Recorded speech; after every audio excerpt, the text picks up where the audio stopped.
Sir எப்படி வெற்றி அடைஞ்சு கேட்டால் நமக்கு கொஞ்சம் யூஸ்ஃபுல்லாக இருக்கு. கேட்குவோமா கேட்குவோமா எவ்வளோ பத்தாது.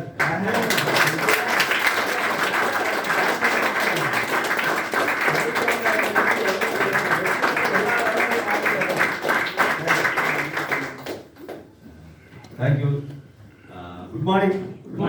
என்னோட name Senthilkumar. Last month universal ground director அப்படிங்கிற ப்ரொமோஷன் கம்ப்ளீட் பண்ணியிருக்கேன்.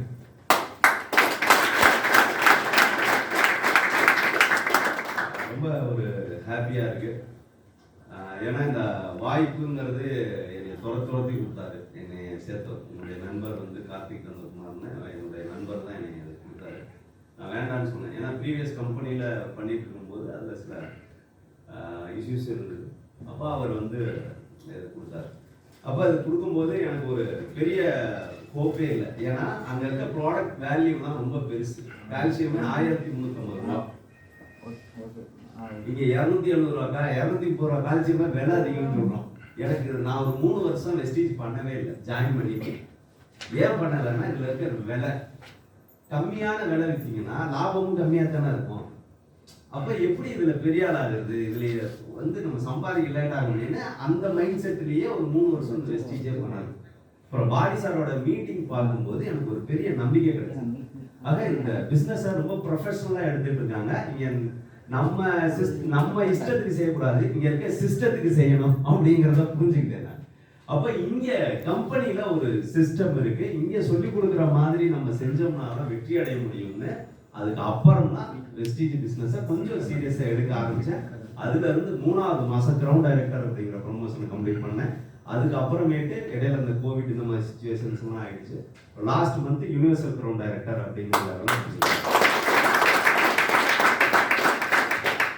ஃபர்ஸ்ட் ஆஃப் ஆல் இந்த வாய்ப்பு வர்றதுக்கு முன்னாடி ஒரு ப்ரைவேட் கன்சர்னில் எலக்ட்ரிஷியனாக வேலை செஞ்சுட்டு இருந்தேன். இன்றைக்கும் அந்த பையன் அங்கே இருக்கான், என் கூட வேலை செஞ்ச பையன். அவன் 15,000 ரூபா சம்பளம் வாங்கிட்டு இன்னும் அதே இடத்துல இருக்கான். நான் அவங்க கூட தான் வேலை செஞ்சுட்டு இருந்தேன்.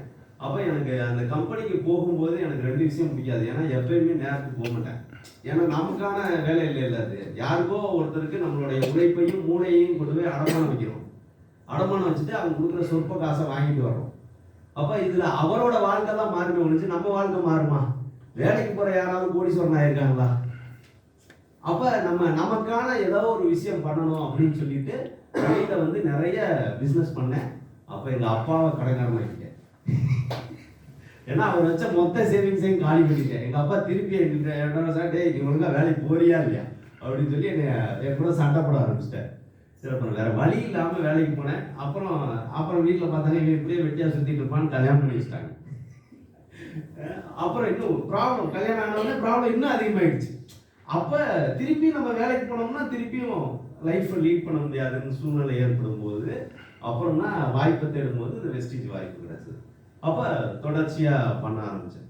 அப்படி பண்ணி தான் 206 ரூபாயில் ஆரம்பித்த வருமானம் அதிகபட்சமாக 1,25,000 ரூபா மாத வருமானம் இதில் வாங்கி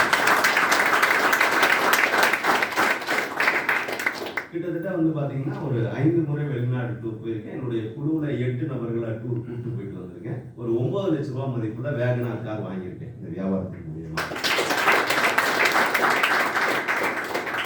அப்போ நான் யூசிடி பண்ணணும் அப்படின்னு எப்படி பிளான் பண்ணேன் அப்படின்னா ஃபர்ஸ்ட் இந்த மாதிரி மீட்டிங்ஸு கோவிட் டைம் இதெல்லாம் இருக்கும்போது நிறைய ட்ரைனிங்ஸில் சொல்லுவாங்க. நம்மளும் நிறைய ட்ரைனிங்ஸ் கேட்டிருப்போம். எழுதி வைங்க, எழுதி வச்சிங்கன்னா உங்கள் வாழ்க்கையில் நடக்கும் அப்படின்னு. அப்போ நான் வந்து 3 கோல் எழுதி வச்சேன். மாதம் 2.5 லட்ச ரூபா சம்பாதிக்கணும், யூசிடி அச்சீவ் பண்ணணும், 7 சீட்டர் கார் எடுக்கணும், ஒரு பெரிய லக்ஸுரி கார் எடுக்கணும் அப்படின்னு எழுதி வச்சேன். இன்னும் என்னோட ஃபோனில் அது இருக்குது. என்னோட ஃபோனோட டிபியில் நான் டெய்லி வந்து அதை பார்த்துட்டே இருப்பேன். என்னோட டிபியில் இருக்குது. ஆக்சுவலாக டெய்லி நான் அதை பார்த்துட்டே இருந்தேன். அப்போ அதுக்கான வேலைகளை செஞ்சுட்டே இருந்தேன். நான் வேலைகளை செஞ்சுட்டு அதுக்கு பிளான் பண்ணிக்கிட்டே இருந்தேன். அப்போ அந்த ஆஃபர்ஸ் வந்துச்சு. அதுக்கு தகுந்த மாதிரி டீம்லேயும் நிறைய பேர் ஜாயினிங் நடந்துச்சு, நிறைய ஒர்க் நடந்துச்சு. ஆக்சுவலாக நான் போன மாதமே பிளான் பண்ணேன், என்னால் முடிக்க முடியல. ஆக்சுவலாக இந்த மாதம் முடிப்பேனே தெரியல. அப்புறம் டீமில் இருக்கிற எல்லாரும் ஒத்துழைச்சதுனால யூசிடிங்கிற லெவலில் கம்ப்ளீட் பண்ணேன். எழுதி வச்சிங்கன்னா நடக்கும். உங்கள் லைஃப்பில் கண்டிப்பாக இந்த மாற்றம் உங்களுக்கும் நடக்கும். ஏன்னா உங்களை மாதிரி சின்ன லெவலில் இருந்து தான் படிப்படியாக வளர்ந்து இந்த லெவலுக்கு வந்திருக்கும். அதனால சினிமா பார்க்குற மாதிரி இல்லை, இது ரியல் ஸ்டோரி. இதே ரியல் ஸ்டோரி உங்கள் வாழ்க்கையும் மாற்றும். இந்த நிறுவனம் அப்படிப்பட்ட நிறுவனம். சாதாரண மனிதர்களை சாதனையாளர்களாக மாற்றின ஒரு நிறுவனம்.